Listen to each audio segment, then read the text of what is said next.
everybody. It's Friendly Neighborhood Gamer. I'm Bear, my co-host Orange.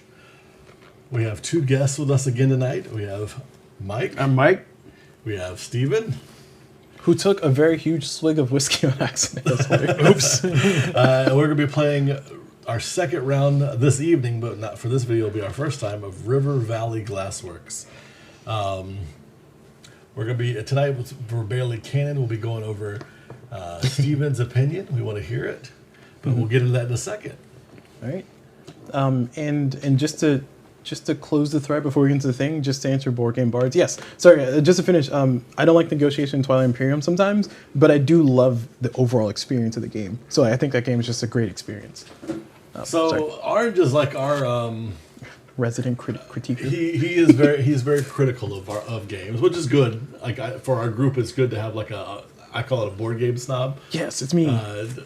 Because it kind of like whenever I'm going to buy a game, I want to get his opinion on it.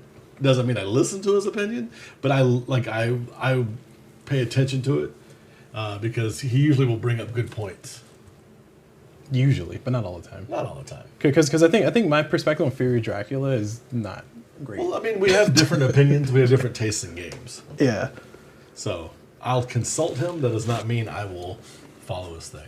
Mm-hmm. But without further ado, I've got the first player. I'm going to start while I'm starting. Steven, what's your hot take? What's your opinion on something in the nerdy universe?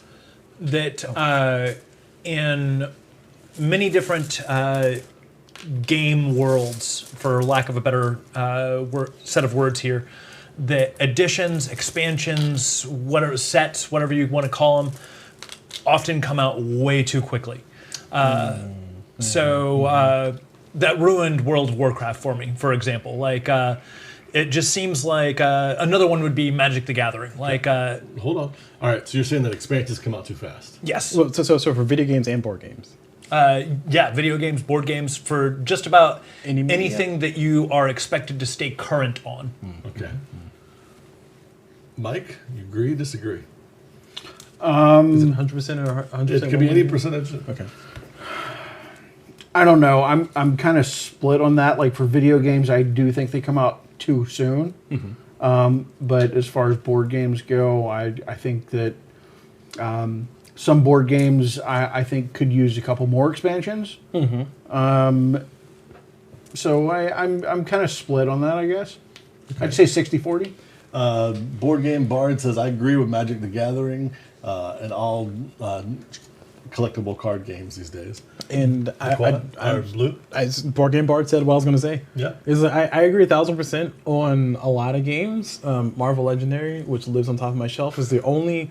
So living card games, LCGs, is a word owned by Fantasy Flight. So that's why Marvel, who is made by Upper Deck, they can't call it an LCG. But there's so many LCGs like the Arkham series, not Star Wars, Lord of the Rings. Star Wars probably has one too. I hate living card games with a passion. Like I get it, a new episode like Time Stories when it came out, it was novel and cool. It wasn't the first one to do it, but it's just like I don't want to keep having to buy a game or buy a module to play your game. Like just make your game good and replayable. Like Sleeping Gods is a perfect example. I have both Sleeping Gods 1 and Sleeping Gods 2. They're campaign games. I can't unknow what I know the first time. But I can play Baldur's Gate 5 times and still enjoy myself, even though I know the story. But LCGs and living card games, trading card games, collectible card games, I agree. I agree. It's too much. I don't think it's too fast. I think it's too much. Also, I'm the kind of person who wants to own all of a game when I buy it, which is why Too Many Bones is one is not on my shelf. Yeah. I was too late. but if I were there at ground zero, I would. But even then, it's just like... Board Game Bard says, rest in peace, Netrunner. That was a super fun one. I never really got into Netrunner. I disagree with... I really like living... sorry, instead of your point, I am 75% agreed with you. Mm-hmm. Especially when it comes to video games. When it comes, when the day it comes out, they already have downloadable content. I'm like, motherfucker, I just bought your game. Put this in the game. Right. If it's ready to go, let's go. Now, as far as like living card games go, I get that they have a story that they're doing and it's like competitive. And when I was living in a game shop every week, I was playing the game constantly in like leagues and stuff. So like the living card game, the way they pace that, I'm fine with that because that's It's not like Magic the Gathering where I need to buy 1,000,000 packs. I just go buy that month's chapter, and it gives me breathes life into the game in a competitive sense. If you're not playing competitively, it might seem like it's overwhelming. But I get it. They got to make money. But if it comes out the day of, fuck you. Like, that should just be part of the game. I will say a flip side to that is games that come out with content way too far down the road. They're losing because the games get repetitive after a while. They're losing people because people stop playing the game, and then whenever the new content comes out, it may not draw everyone back to the game.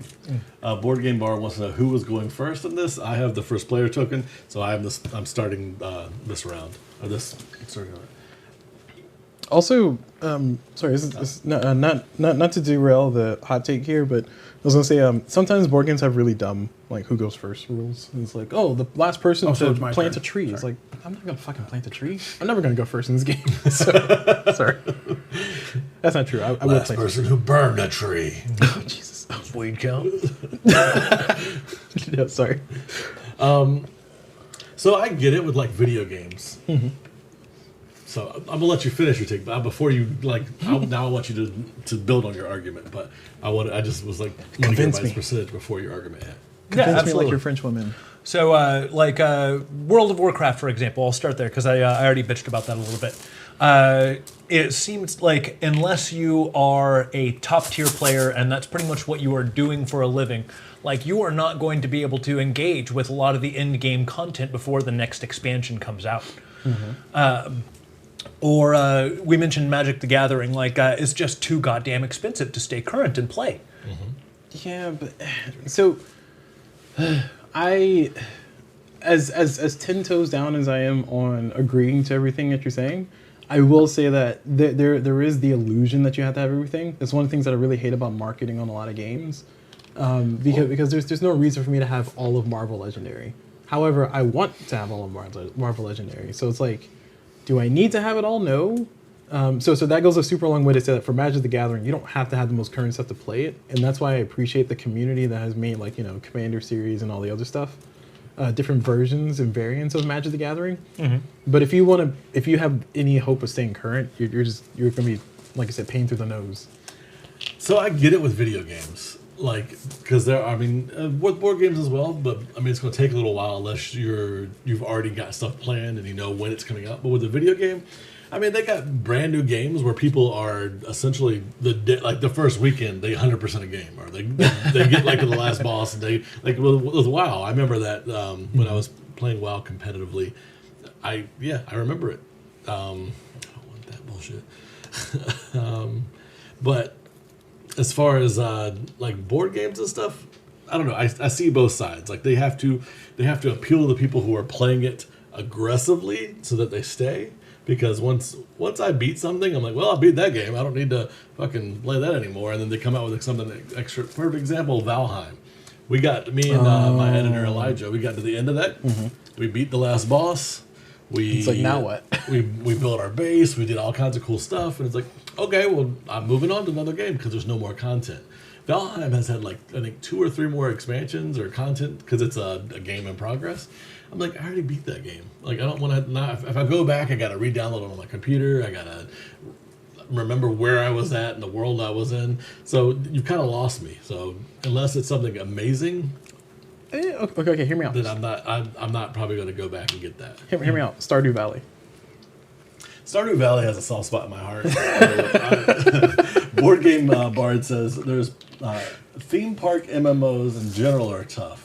And the game has so much bloat, it's just impossible to keep up. Plus the unfun to fun loop ratio, plus add-on issues is it's too much. So I'm assuming by theme park MMO you mean MMOs where you go there's an attraction to go to, or no, like WoW, it's gotcha. Okay, for everybody.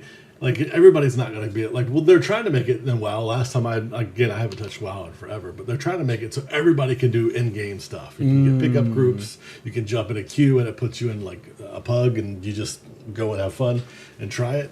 And they've dumbed it down so that the bosses aren't as hard, so that your random ass group of people can do it.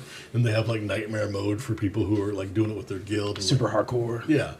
So they're trying to make it more that way because they want to appeal to everybody. But Yeah, I've got mixed feelings about that as well. Like, I'm all for accessibility. Like, I hate when people are like gatekeeping in such a way of like, this game has to be hard or this game has to be complicated. The only way to play this game is blah. Have you heard of this game called Dark Souls? So, and that Dark Souls drives me crazy because I really enjoy the gameplay, but the fact that death has a permanent penalty is just too stressful for me. Like, I can't do it. Life is stressful enough. Like, what am I doing? You're fidgeting. That's what you're doing. Yeah. I have an item for this. Oh, thank you. Let's see here. I want. Well, and just to build on top of that thought too, while you're in it. Well, actually, sorry. It's Board Game Bard said he was explaining that theme parks. I'm assuming it's a he. Theme parks are like quests. You hop on the ride. Everyone gets the same thing. You get off. Yeah. Okay. Got you. Yeah. And like. It's like to build on what both Board Game Bard and Steven are saying. Is it Steven or Steve? Wait, so where did I get Steven from? Either way. Okay, all right. Well, I said it correct. Well, Steve is derived from the longer version of that word, Steven. Just like Dick is the short version of Richard. Because that makes logic sense. That makes so much sense. Sorry. Once you've known Richard, it does. Fucking old people. So, but the reason why I want to add on to it is because I feel like there's something about doing accessibility for accessibility's sake that I don't like. So like for games like I'll use Street Fighter. I think Street Fighter. No, not Street Fighter. The League of Legends fighting game, 2XKO, I think is the name of it. That fighting game that they're working on, they have a mode where basically, and Street Fighter's done this in the past, I think Marvel's Capcom has, where you can like press one button and it does a combo, but it does like a weaker version of the combo. Actually, Smash Brothers does this too, where you can do like the weaker version of the combo by pressing the simple button, or if you do the actual input for like Ryu and Kazuya. Down, left, up. For Fireball and stuff, you'll get a more powerful version. So it gives you a reward for doing it the harder way. And that's the way, in my opinion, is doing accessibility is not a shitty way. Because you can still do the Fireball, but if you want the more powerful Fireball, you got to do the input. And it's not saying you can't, it's just saying that if you do it the more complicated way, you get rewarded. So I think games should do that more. But there are some games that say, here's an accessibility mode. You can play the same game in theater mode, where you just watch the characters go, and the challenges are so minimal. It's like at that point, just watch somebody do a playthrough. It's like watch a fucking movie. Like what? I feel like if you're playing a game like what's the zombie one on PlayStation? The Last of Us. The Last of Us had this to where you could play on story mode effectively, where all the challenges are super easy. You basically won't die ever, and to me, it's just like at that point, just watch a playthrough. It's like I don't understand like the. I'm allowed to buy the game and have it in my yeah. I don't have no problem with that. As long as they're not getting the achievements like they did it themselves. As the resident snob person in the room, I will say that I will die on this gatekeeping hill of like I feel like if you're gonna do accessibility, then do it in a way that's not dumb. Do it in a way that's actually like reasonable. Like again, the fighting games is easy because there's a lot of button presses, a lot of combinations. People can't remember all that. I ain't got time for that. If you're trying to play casual, press one button, you get to do the same combo. It's just a little bit weaker. Okay. How much weaker? 20%. I don't care. I'm playing casually. 20% doesn't mean anything to me. You know? Hold on. I'm doing this wrong. I'm listening in that. Bears fucking up? Never. Oh, I see. Yeah, Bears fucking up. One of the first instances of accessibility, like kind of grading me the wrong way, was the switch from, and this is going to date how old I am, was the switch from Dungeons and Dragons, I think like 2.0 or whenever we did away with THAC0 to hit Armor Class 0. Yeah, I think that was 2 and a 3. What's a THAC0? THAC0 is to hit on a Armor Class 0. Mm-hmm. That doesn't help me. I don't know what that so means. Basically, it's a rating. If my armor was 0, this is what I would need to roll to hit it. Yeah. So and then if you like made the go ahead. And back in the day, like a lower armor class was better. Oh, okay. Because when you said 0, I was like, that means anything hits you, right? Because when I hear armor class 17, it's like that's good. You say armor class 0, it's like that sounds terrible. Like if you're wearing plate, it has like -2. And again, I liked THAC0. Yeah. I can't remember off the top of my head how it went, but I had the basic idea of it. So you would need to roll. So basically, it was your armor class is 0, but you have to roll a certain number, like higher than like 12 or something. Yeah. To still hit. So basically, your THAC0 is the score that you have to roll to hit an armor class 0. So if you have a THAC0 of 15 and you roll a 15, you can hit an armor class 0. But to hit an armor class -5, you've still got to roll a 20. But you could hit a -4 on a 19. Board Okay, Game Bard says, so I whoa, feel- whoa, whoa, D&D 2 to 3? Do you also remember the invention of the cotton gin? He's like, JK. Burn. No, he meant that. He said JK just to soften the blow. But okay. So basically, it's translating the map. Okay. So are you saying that when they took that away, that was better or worse?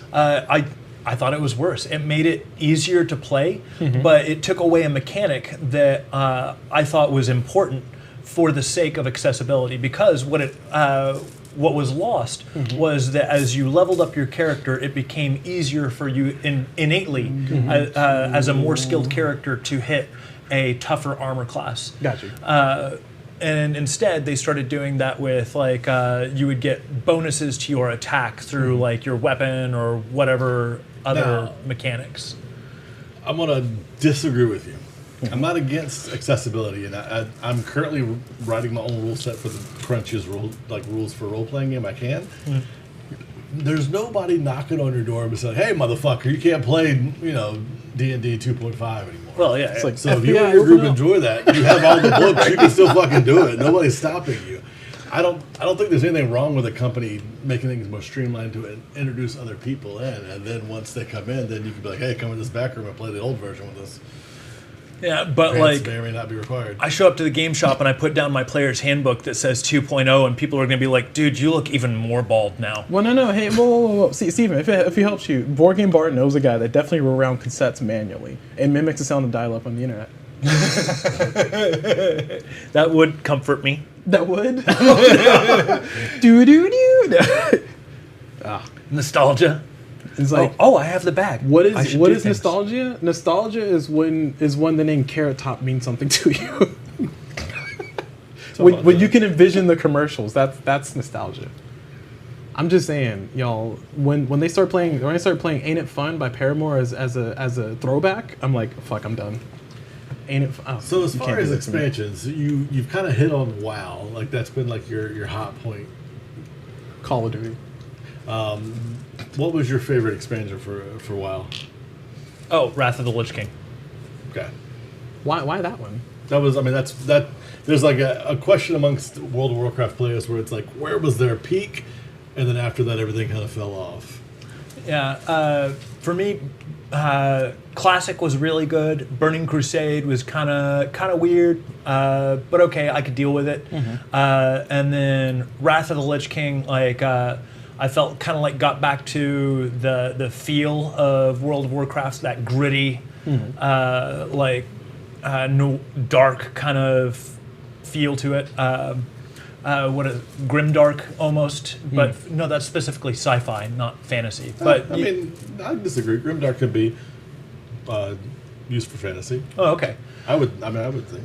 But and man, the storytelling was just like it gave me goosebumps a lot of the times. Like it was You're such a fan good of writing. Arthas, aren't you? Do what? You're a fan of Arthas, aren't you?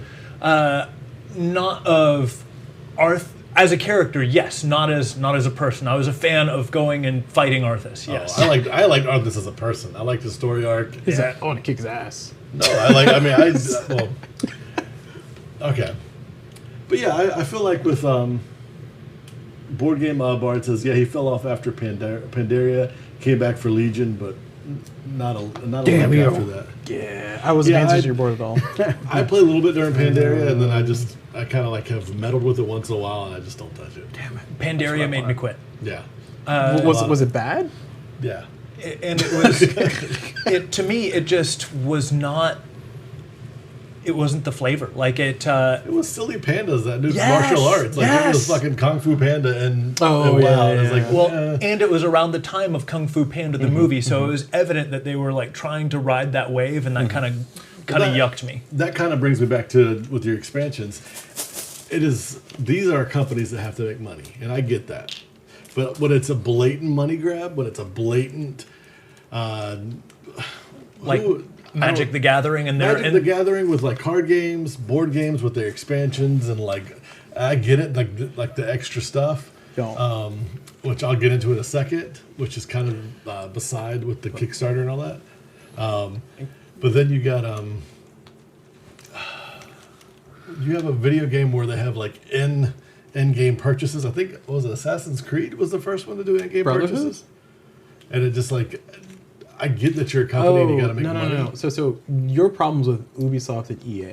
Not necessarily, but they are the biggest proponents of it. They are the. But WoW does it too. They have I think they have a $250 mount now that you can buy, and it's like I don't like that. What? Yeah, like you pay real money for a digital mount. I don't like that. which is why they removed the spit emoticon, or not emoticon. people would spit on yes, them, yeah. yes, Oh, wow. Yeah. because people would spit on the people that had the $250 mount, and so they're like, we don't like that. People paid us money to. We're paying money. Oh wait, we got to protect the rich and powerful. Yeah. Board Game Bard says, yeah, I'm super excited for Ashes of Creation. Not sure you've heard of it. I actually have heard of it. It has old school MMO systems, open world, and some really cool new ideas, plus no pay to win shop. They're talking about the best from Star Wars Galaxies, It's based on the stone. It's pointing Arcade Lineage 2, Based on the and, story next to it. to. It's pointing to a couple I see. others. Yeah, I get that. I don't know. I get these are companies and they got to make money, but I feel like they also need to. They were gamers once too, and they know what you know what you like and what you don't like in a game. I have no empathy for companies. They don't deserve emotions. Sorry. They don't deserve grace. Is what I meant to say. I disagree with that. CD Projekt Red didn't correct their fucking game until people called them out for the dumb shit. Oh yeah, I mean, that's like don't bring out new shit when your game's not fixed yet. Right. Like, give me a finished product. Why am I beta testing your game that costs $60? I'm so tired of Steam games being early access, and I'm like, no, just fucking give me a full game. Oh, those Satisfaction was early access when we played it. I mean, it felt like a full game, but like Yeah. there's other games I've done way worse, exponentially. Well, like then our family's been playing Grounded, and we're almost finished with Grounded 1, and the new Grounded 2 just came out in early access. So it's like the whole game's not done. They're using us for beta testing, and I'm like, it's that. only $30, so cool. I mean, I appreciate that it's not a full AAA game and all that, but you're also using me for beta testing. The one where you're like small people in a backyard, right? It's it's Honey, I Shrunk the Kids. yes. Except for these kids get mutated and turn into fucking murder machines that are killing, like ripping body parts off of bugs and making weapons out of them and stuff. It's pretty cool. I've enjoyed the first one. It's a pretty good game. I'm excited to try the second one when we get to it. How are we feeling about the board set at the table? The board states. Board Game Bard says. Well, yeah. So basically, with my board, I'm not entirely happy with what I have so far because I feel like I need some colors that are kind of rare. So it's a little bit of a targeted situation with my board because I'm trying to build up this higher section out here to kind of go for the higher points, but also want to get the row bonus. This game is like, it's oddly satisfying trying to get the rows and columns at the same time, like playing Tetris style games. But one of the frustrating things is that there's so much, I don't want to say chaos, but uncertainty between the game state by the time it comes back that it's really hard to plan out because like I would want to put a piece out and then hope that it comes back to me, but then like Bear snatches it because Bear hates me. I'm just trying to fucking survive over here. So how do I feel about the board state? I feel the board state is trash. No, sorry. That's for me. That's for my board personally. I'm working on trying to improve it, but it's a little bit of a challenge to get that yellow piece. Yeah, I'm not really feeling good about this. You made that financial recover? I mean, yeah. I'm okay. That's my home state. What you mean? The Tiger King show? Yep. Really? Yep. That sounds good. Okay. Well, how do you feel about your board state? Because Mike said Mike feels great about his. I'm feeling a little. My beaver's that's- feeling a little inadequate. You just went, right? I just Okay, so it's my turn. I gotta feel. I was face palming. Leave me alone.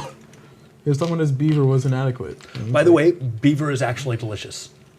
I remember you went hunting this year. Did you got a beaver? Yeah, I got a couple beavers last year. Nice.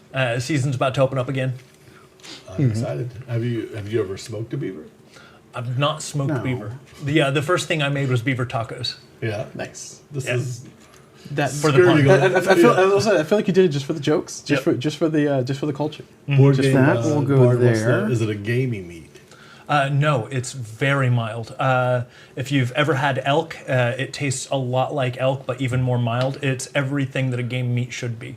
It tastes better than venison, in my opinion.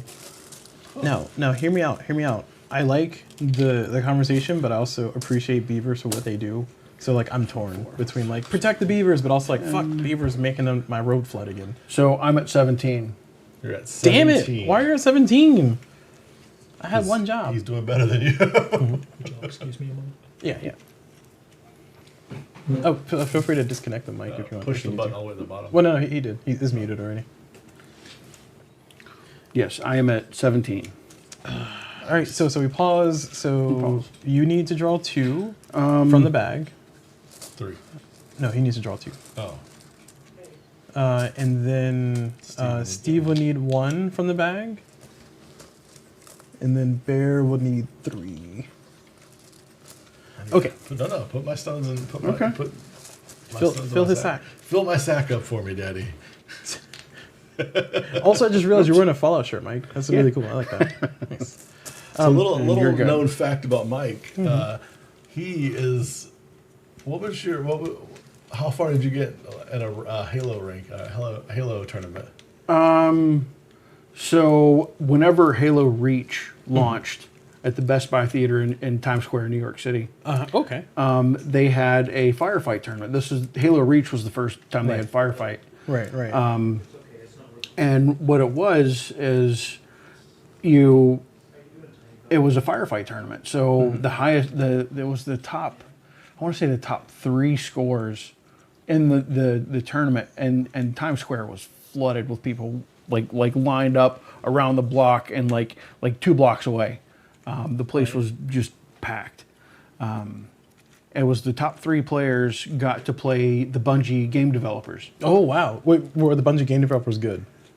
Yeah. Okay. I just know they got to play test their own shit. And It doesn't mean they're good at it. so they also had an open bar. So I was trashed.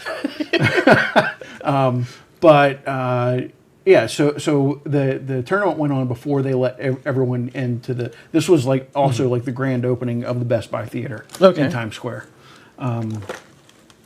And so that opened, and the way the tournament was is you go up inside. It had this like big UNSC like Humvee like troop carrier vehicle or whatever, Okay. and like you go in the back door and you go down to the back of the cab, and then you turn and go back around, and there were 4 TVs on each side, so there were 8 people in there playing at the same time. Like back to back or head to head? It was head to head, 4 and 4. Okay.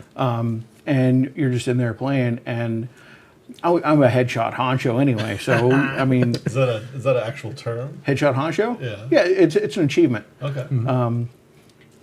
Basically, what he's saying is, unlike some people in this world, he don't miss. So, like I said, the top 3 players got to play the game developers from Bungie. I was number 1. Whoa. Out of everyone there at the Reach of launch, or the launch of Reach in Times Square. While drunk? No. So this was before the open bar. Okay. Now, whenever we got to play the developers, whenever that happened, yeah, I was drunk at that point, and I had like. It's funny because I was drinking Magic Hat number 9, and I had about 9 of them. Oh, so Magic had exactly the number of drinks it was. Wow. Jeez. That's crazy. Yeah. Did you win? I did not. I did not do well at all. Like, Do you think you would have won if you hadn't been on number 9? no, this dude smoked me. Oh, the developers? Yeah. Okay. Well, of course, they got you drunk first, and then they got you. Yeah. They didn't want to look I mean, bad. I killed him a couple times. I got a couple. Did you break any streaks? Because if you broke any streaks, that's where you know you were kind of cooked. Yeah, I broke a couple of kill streaks. Board Game Bard says that's crazy, and then Turnup says, "Were you better, worse, or the same after drinking?" Way worse. Way worse. Yeah, I was like done. Could I have done better sober? Probably. But I also didn't know the maps. And he created the maps. Yep, Right. that's a killer. That's a I killer. know this thing didn't. Yeah. Yeah. So they had some celebrities there. Kid Cudi was there. Oh, Kid Cudi, yeah. Kid Cudi, and also Matt Serra. Wow. Matt the Terra Serra. Right. And like I see him and I'm like, Matt the Terra Serra, and he's like, who's that, the fucking bouncer? With his thick Long Island accent. Yeah.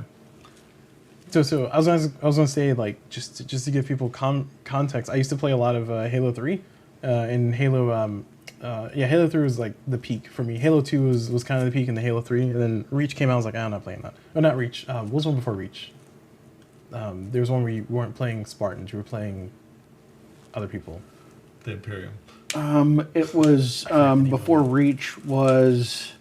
Or was it? No, it wasn't. No, Reach. it was the like Command and Conquer. Oh, ODST. No, I'm thinking ODST. Okay, it was ODST. But you're talking about a Halo Wars. Halo Wars. But so long story short, I played a lot, and knowing the map will get you called a cheater every single time, because when you play online, you gotta know the map. Yeah. And you gotta not necessarily know a route, but you just gotta know, okay, I'm just gonna keep running in the circle until I find people. And then when people start figuring out your circle, then you say, okay, I'm gonna change up a little bit. I'm gonna check here instead of there. Maybe I see people coming from this way.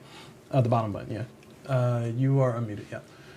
So that goes along when I say that, yeah, knowing the map is like 40% of playing the first-person shooters. So the devs had a huge. I introduced Mike to Halo because when I was Really? when I was in charge of the youth ministry in my church back when I was a JW, that's what I would always like bring all the young guys over. We'd play a bunch of Halo, and then me and Mike met during that probably about the same period of time. About the When we same year. were working at Walmart together, and I waited in line with him whenever the midnight launch of Halo 2. Really? and I didn't really like Halo. Like I was a Halo 1. I liked Halo 1, like Halo 2 that much, so I kind of fell off after that. But I started Mike down this Yeah, track. yeah. And then Mike's like, I'm in Times Square playing the fucking devs. Yeah. And you're So- like, wow. I just didn't like Halo 2. We played Halo 1, like that group, so much that the disc was destroyed. Like it got to a certain point in the game, especially when I think it was when the flying, flying Pelican? ship. No, the one that you could like kill the other guy and jump at their stuff. Oh, okay. Like the young kids would play that level so much because they could fly in it that it just that the CD would Oh, no the longer, Banshee? Yeah, it would just Yeah. no longer work. You Yeah. know, we would like try to get it into boss fights and shit with it, and like take it places you couldn't go.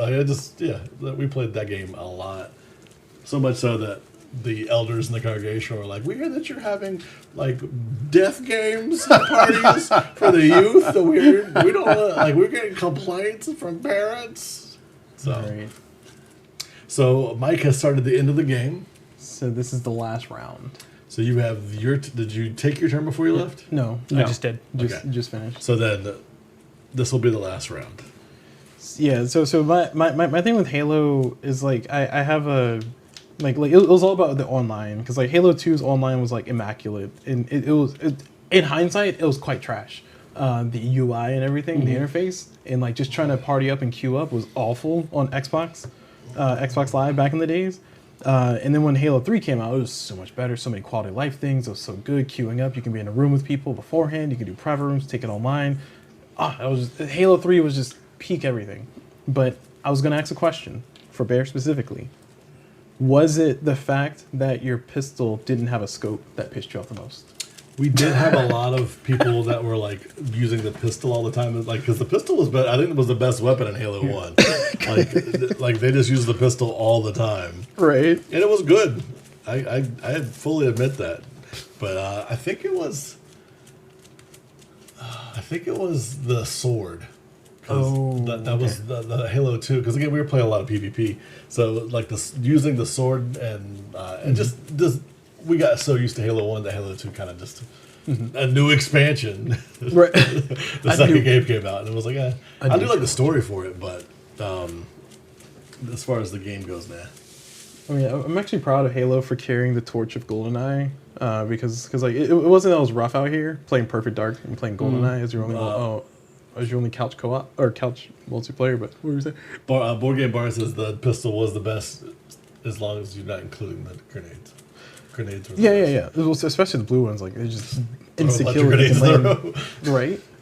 But yeah, Halo carried the torch for like multiplayer shooters until Call of Duty, I Call of think. Duty, which was it Modern Warfare? Modern Warfare took it over, and then they took it over, and then I think Modern Warfare 2 took it over again, and then they just it was the inclusion, and I think it was genius. It's not an admission, but I think it was genius. The inclusion of kill streak awards was just like because you get rewarded for not dying. And it's like not only are you good, but I got tactical nuke good, and it's like yeah, look how good I am.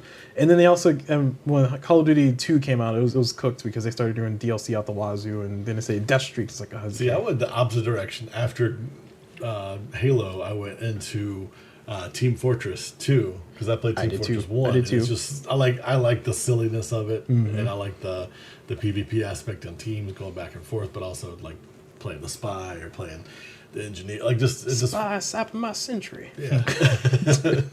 It was. I really enjoyed Team Fortress 2. The first person shooter that I really got into for a while with my roommates was Battlefield Vietnam. Also tells you how old I am. One of my favorite memories of it was like there was one day I came home and I was having a bad day, and my roommates, and there were like 12 of my roommates at the time. Mormon? No, just poor and in college. Fair enough. What a combination. And so they were like, "Hey, we're getting ready to play Battlefield Vietnam." And the way that we played it at the time was like we would turn the AI up to its highest setting, and we would all play on one team against the computer. That's the way to do it. And so I was like, Nobody's getting butt hurt because everybody's working together. Yep. Yeah, I get it. And I was like, "No, I've had a bad day. thinking I'm about gonna sit this one out. I'm just gonna sit in my room and sulk." And so what I did is I changed my profile name on the game to Zhang Chao, and I joined the Viet Cong against my roommates. Of course. Because they were playing as the Americans. And so like it took them a while to figure it out that like there's this one jet that keeps like screaming under the bridge, and every time it goes by it's nowhere to run to, baby. That guy's so good. Wow, he's so cool. All the players like, I want him to have my babies. And it's like 11 other dudes like, "What? I'm a baby."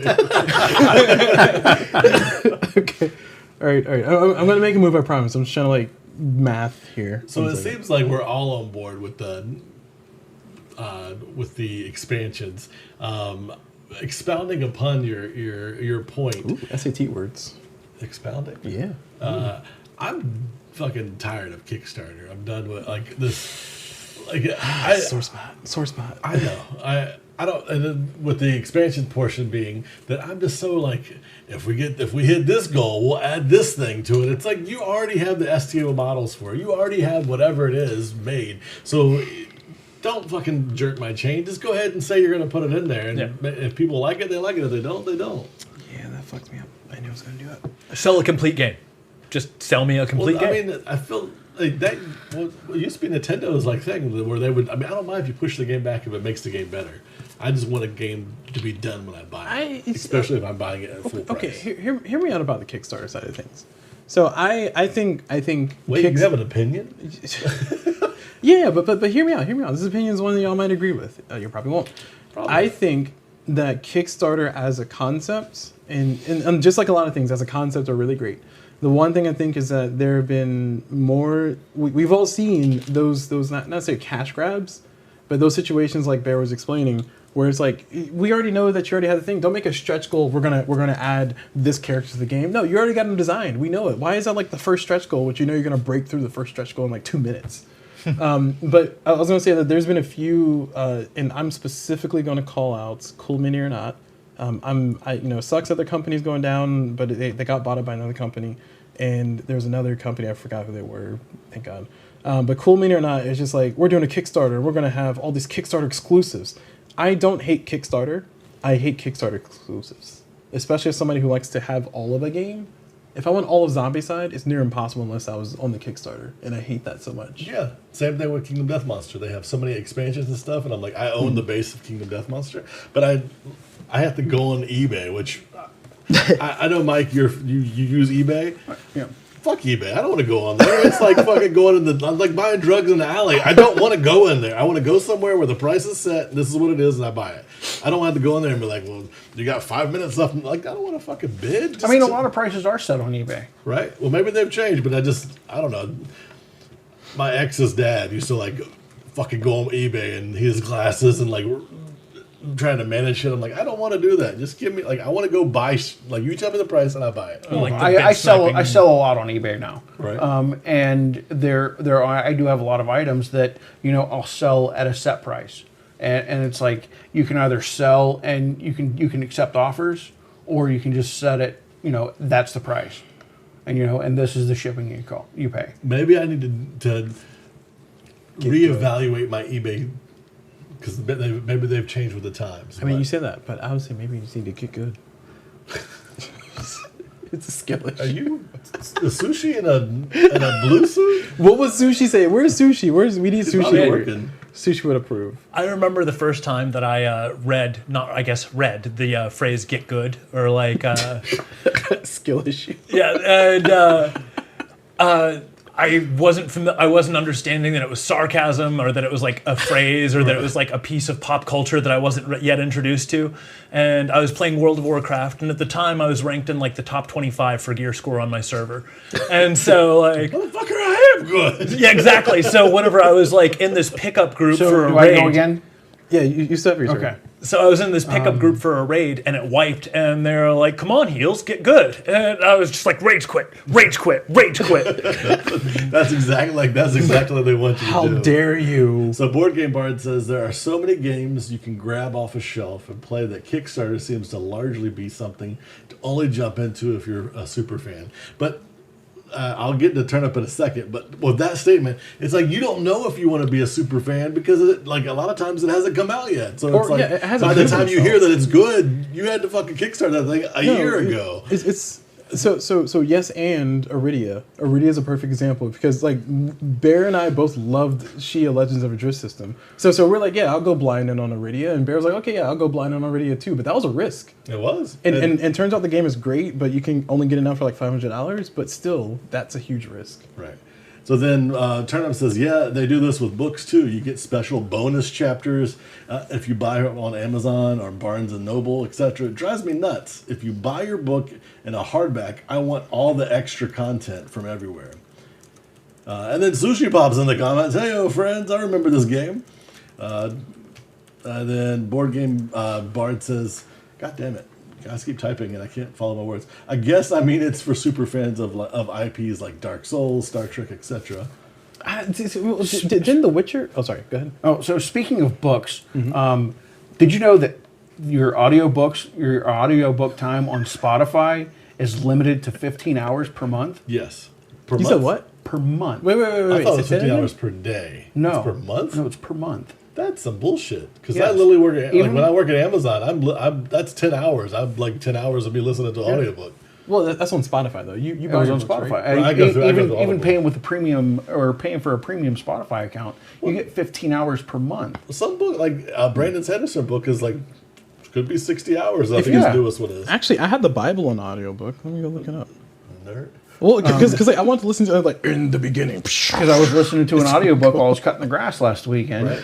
And First and foremost, before we go any farther, Dungeon Crawler Carl.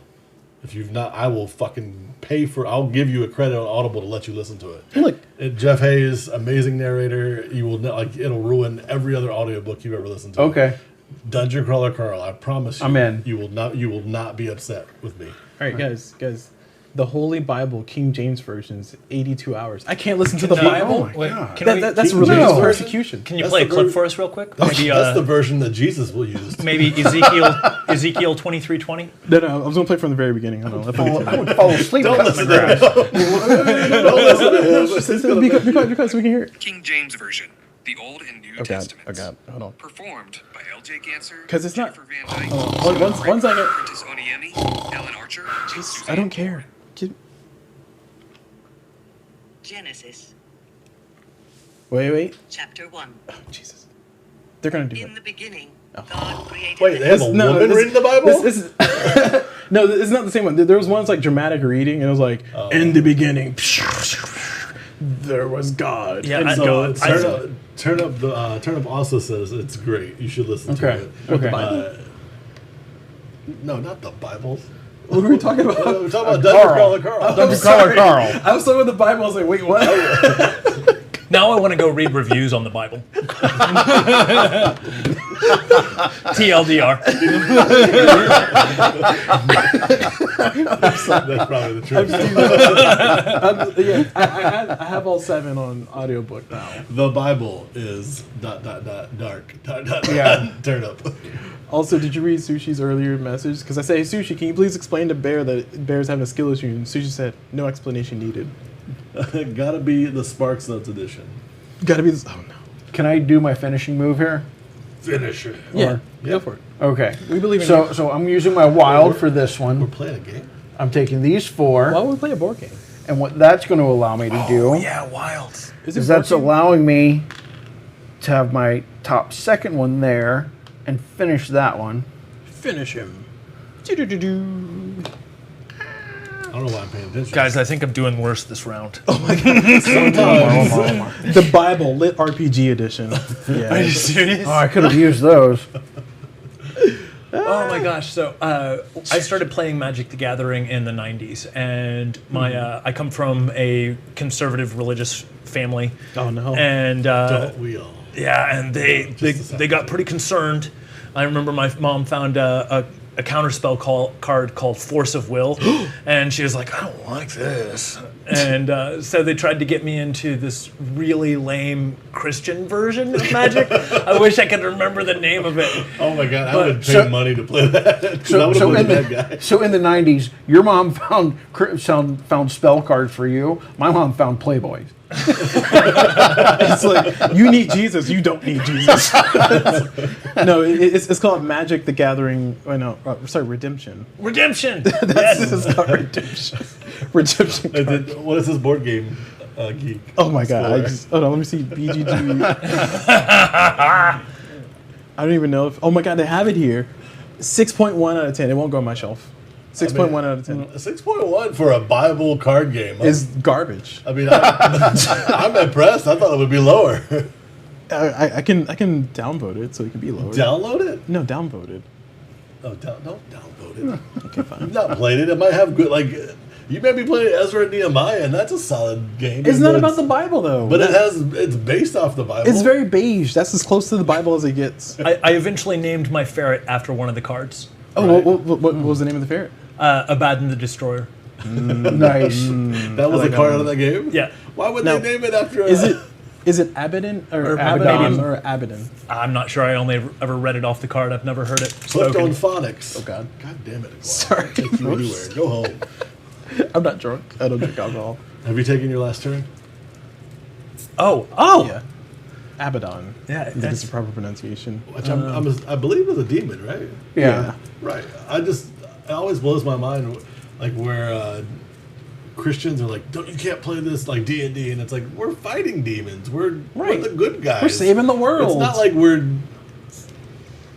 Because I had the same conversation with my grandmother. I used to play Palladium games based off of riffs, and I remember was it Federation of Magic? The cover of it had like demons and like succubi with their tits out and shit, and she was like, Nice. nope, nope. I cast a spell. Tits out. What are you, Kesha? No, no, that's Or waking tits up in out the towards morning the feeling sun, like P. Ooh, that line doesn't hold up anymore. Wake up in the morning feeling like P. Diddy. No, she actually removed that. From the song. Wake up in the morning feeling like the diddler. Oh, No, I God. think it says now, wake up in the morning, fuck P. Diddy, is what they've changed that line to. Really? Okay, I respect it. All right, in last place is me with 43 points. In third place, is Steve with 46 points.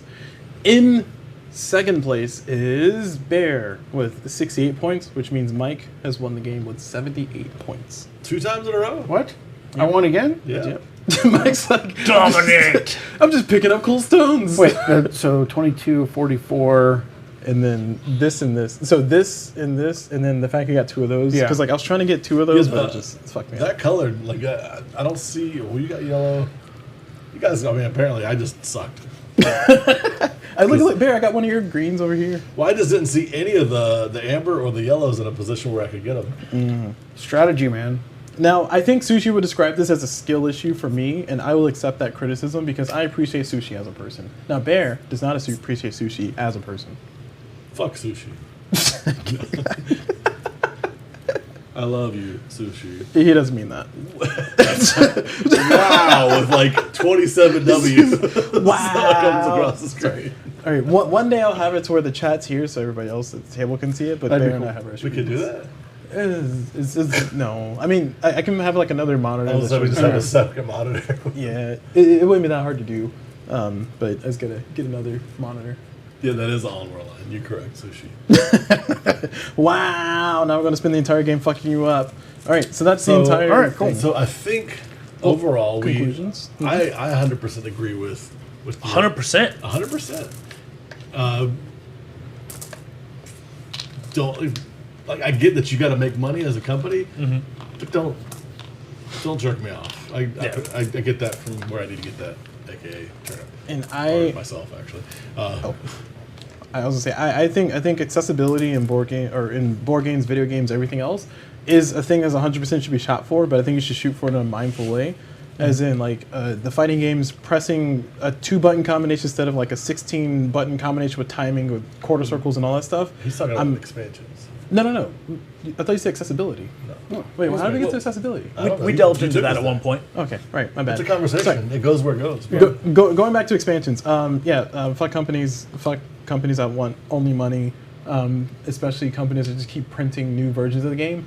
I want to add a thing to further express why I have enragement about this, is that when games make things that are incompatible with the next version of it, I feel like there was a game that, Bear, you played where they made something slightly bigger, like I think it was like a D&D or something, or some Warhammer or some shit, where like they changed the size of the bases slightly. Oh, you're thinking of Warhammer. So they went Yeah. from Warhammer when the story arc finished, and they blew up the world, Evil 1.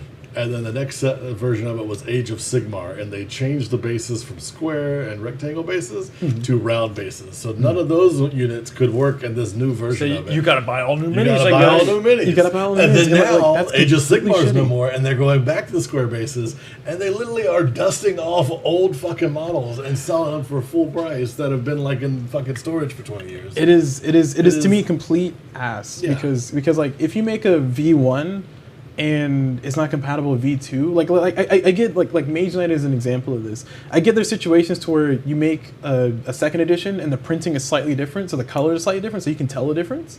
But they're still trying to match it, you know. They're still trying to color match you. Sometimes you can't control those kind of things. Sometimes you can, but sometimes you can't. Well, like especially if you change like your printer or whatnot, that can't.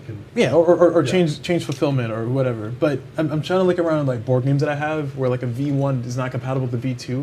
I'm pretty sure I have at least one game that's an example, but like I really dislike that greatly, because for you to just say, especially like living card games, I feel like Arkham Horror did some form of this to where like new Arkham Horror stuff is no longer compatible with old school stuff because of some rule change.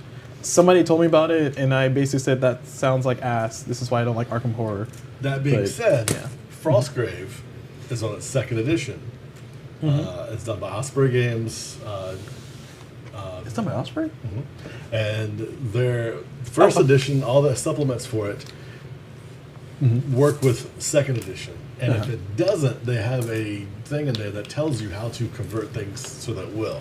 Correct. So they're not reprinting stuff. See, you said Frostgrave. I thought Frosthaven. And I was like, what? No, Osprey Games is Frostgrave. No, it's Mike, your opinion? Yeah, I think it needs to be timed a little bit better. Like I'm okay with expansions to games coming out later. Right. Like you said, whenever games are released and with like expansions already with it, and they charge extra for it, that's bullshit. If it's in-game material that's available whenever the game is launched, it should be included with the game. Right. But as far as like expansions that add on, I understand how developing those different aspects of the games, those add-ons, do take a little bit longer. But yeah, it needs to be timed a little bit better so that the players aren't losing interest in the game, and it's not coming out years down the road. I think there's a happy medium that needs to be met, and some players finish games a little bit faster than others. Yeah, like some people got jobs. Exactly. Yeah. Some people like to take their times, there's got to be a happy medium. So I'm in the middle. Still. Yeah, I want to add a thing, but I'll wait until everybody's done. So, perfect example with EA. You have brought up how they're like the biggest culprit of this. I believe they have the licensing for sports games. NFL specifically. I think FIFA. Like they have quite a few sports games, and it's legitimately the same fucking game. They just go in and change the year and they update the unit, the stat, like the stats on players. It's worse. It's worse than the same fucking game. Right. So I'm just like, that doesn't need to be another game. You just need to have an update to update the stats and stuff so that it's, and I mean, $10 maybe. Something like that. I could see that makes sense, but selling the whole game over again and it's just the same fucking game where somebody went in for another $70. Yeah, like fuck you. I mean, I don't play sports games, but I definitely won't play with that. No, something else. Also, on top of that would be like weapon skins or different like uniforms or character builds that are available at an additional cost, of course. Well, no, that's a little far. What's the one that Bungie made? The online game shooter, Halo. Destiny. Oh, Destiny. Yeah, Destiny 2, I think. I never played the second one. It's fucking looter shooter with paid stuff. Don't want to be, again, maybe I'm going to be dating myself here, but I remember back in the day when you unlocked guns and skins and stuff. As you went for doing stuff. Like, I beat the single player version. Like you get a certain achievement. Yeah. And like, that guy's got that skin. He must have done this cool thing. No. Halo that guy was like the Hayabusa armor. Yes, the Hayabusa armor. That guy paid $250 and he's got that cool mount. I'm like, no, fuck you. See, the Hayabusa armor, I hated it because everybody had it, and then I had a group of friends. Is that like umami? Umami? No, well, it's the name of a certain type of armor, but it was a status thing because you had to beat the game on Legendary. But you can also do it in co-op. So I had a group of friends that were like, hey, we're not doing things this weekend, so I joined them, 4-player co-op, and we beat it, and I was like, yeah, and I never wore it because I like the ODST. I didn't like it, but I just wore that one. Oh, the box? Yeah. The thing I was gonna. Sushi also agrees. He loves that armor. He had it. I never wore it. Going back to your earlier comment, he was talking about where somebody would pause the game, open the menu, look up the combo so that he could do the finishing move on you. And it's like, bro, just fucking kill me. So yeah, I get that. It sounds like everybody agrees, but again, we're not a mega corporation trying to make $1 million. Yeah. But even if I was, I would like make my game not shit. Like there's ways to get money out of me. Like Cody Miller and Far Off Games, they can make another game saying our new game is called Shoe, the board game. And it's like, I don't know, but I trust Cody because Iridia was great and Shia was great, so he's probably putting his blood and heart and soul into it. I'm backing. Blind. I mean, that's kind of where I'm at with Arcs. I didn't know anything about Arcs, but I bought it. Because Cole Worley, I like most of Cole Worley's stuff. With like Root's a solid game. Yeah. John Company. Like everything that Cole Worley touches, I will probably buy because I like his games. We should play Molly House one day. Okay. We'll put it on the docket. But as far as like expansions, yeah, I think we're all in agreement there. I think wasn't a terribly hot take. It was sort of a mild take. There's an argument to be made about like I just want to throw in some hotness in the situation for a second. A game that's like old and desolate and dusty. It's like, come on, give me something new. Like I'm trying to think of I guess the only example I can think of, and this game's not old and desolate and dusty. I just want to clarify. I'm not saying that. But what I'm saying is that somebody who's played the game a lot, not me, but if somebody has, they might want something a little bit new, and that's Baldur's Gate 3. And it's like, I get it. The game was massive and huge to begin with. There's a lot to do already. But there are some people, I think, Dreadbear said this. Dreadbear said that Dreadbear has played through the game once with each person, or he's working on that. And on playthrough number 5, he's just kind of, not burning through it, but from what I understood he was saying was that, like, he's kind of the same loop that he's seen, and he's not, like, surprised by anything, but it's still interesting to see the different stories. But I feel like something like BSG3, if it got or BG3. BG3? I mean, so you got to remember, Baldur's Gate 1 came out a long time ago. I can I Google this. remember it was all like be old. 7 discs. The Well, second, it wasn't that long ago. I played it when it first came out. I loved it. And Baldur's Gate 2, same thing. Baldur's Gate 3 was like 20 years almost, it feels like, before the next game came out. And then it was, I don't know, I feel like that is the opposite of your complaint because they're never going to come out with expansions for it, they've said. They're not like, this is a complete game, it's done, you play it, you enjoy it. We're not going to change anything else. I was 7 years old when Baldur's Gate 3 came out. Or I- Baldur's Gate 1 came out. Yeah. I remember playing it and having to like go to a new area and be like, please insert disc 3. And you got to fucking open your display and put that over there. 1998. I serve the flaming fist. Yeah. That's when I graduated high school. Jeez. I feel like a baby now. I'm sorry, y'all. but yeah, so that's just me saying like it would be nice to have something new every once in a while. But also there's games that overdo it, like pretty much any fucking card game. Oh, I was gonna say something about the sports game. One of the issues with the sports games nowadays, not to extend the conversation past what we're trying to end it at, but is the simple fact that back in the days, 2007, Madden 2006, 2007 is considered one of the best Maddens to ever come out because it had franchise mode, it had customized, it had a host thing with ESPN, it had all kinds of bells and whistles. I don't play sports games. This is what other people have said. And what they're doing now is re-releasing some of the stuff. Like they stripped out everything and they're releasing franchise mode. They're re-releasing dynasty mode. They're re-releasing stuff. And it's like, you did this better a long time ago and you gave us more and now you're saying, oh yeah, but we're going to charge you $70 now because of roster change. And look, we got new physics. Like the physics are trash. Back in the days, you could like get hit in a certain spot and your person would be injured in that certain spot. Now like, well, we're going to add a sapien skeleton. And it's like, nobody cares, but make it a fucking good game. So it just boils down to Angry Joe. Shout out to Angry Joe, the Angry Joe show. Like every year they release a new Madden and every year he does a reaction to it, like reviews it. He plays it because he wants to love it, and they always drop the ball. And like, I just love hearing his rants the about it. randomest shit. Well, Angry Joe show is not a random. He's a I've never heard of it. well, he's a well-known review. Well, not well-known to you, but well-known video game reviewer. But his Madden 2020, I think it's 2024. Oh man, it's a beauty to watch. It's an hour long, and he's just basically just yelling the whole time about how shit everything is. Anyway, Well, in conclusion, Steven, what did you feel like? What's your take on River Valley Glassworks? I dig it. The first time through, I was still kind of figuring things out. Like I intellectually understood the rules, but I didn't have like a good idea of how to go about my strategy. And then the second time through, it was just I sucked. Skill issue. I know we're also talking to. yes, me too. And I own the damn game. Blues is happy to have you here because normally he's the last person. Last place Well, I person. was last place in this last one. Oh. But every time he's usually last place, so he's like, yes. Because I'm such a good teacher. Come on, guys. Yeah. Those who can't teach, yeah. Mike. Wow. I mean, it was very easy to learn, simple to play. Yeah. There's some strategy to it. There is. Yes. And what I did a lot more on the second game, which I filled out my board a little bit more on the second game, I was kind of a little more thoughtful of where I played or what I placed.